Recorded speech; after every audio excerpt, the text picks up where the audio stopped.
الشيطان الرجيم.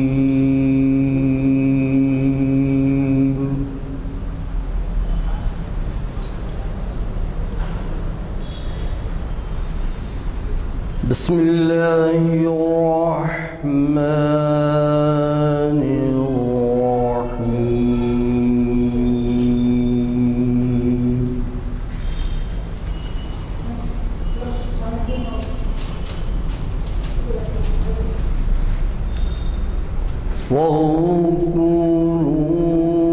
فاذكروني أذكركم واشكروا لي ولا تكفرون.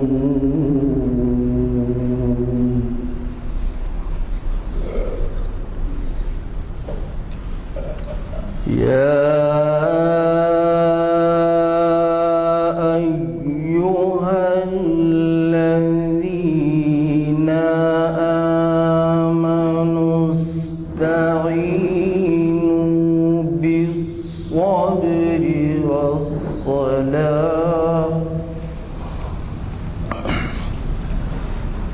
إن الله مع الصابرين.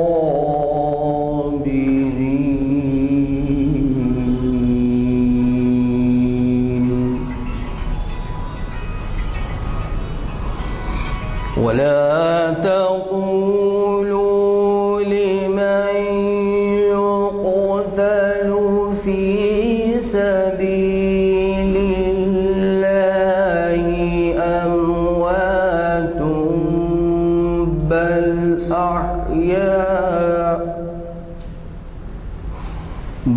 أحياء ولكن لا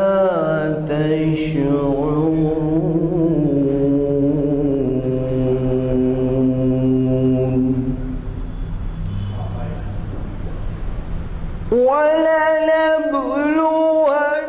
ولنبلونكم بشيء من الخوف والجوع ونقص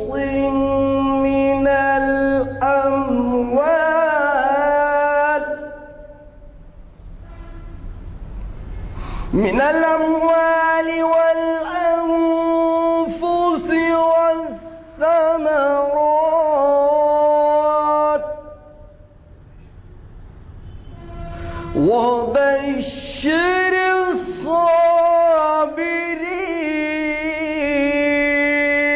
الصابرين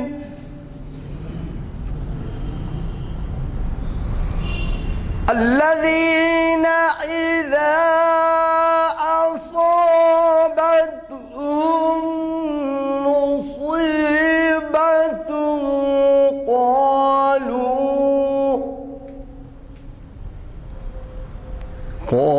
قالوا إنا لله وإنا إليه راجعون.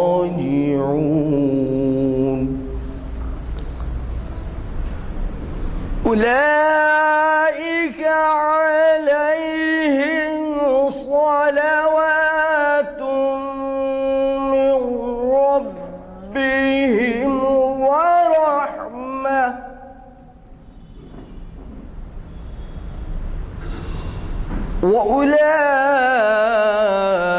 وأولئك هم المهتدون.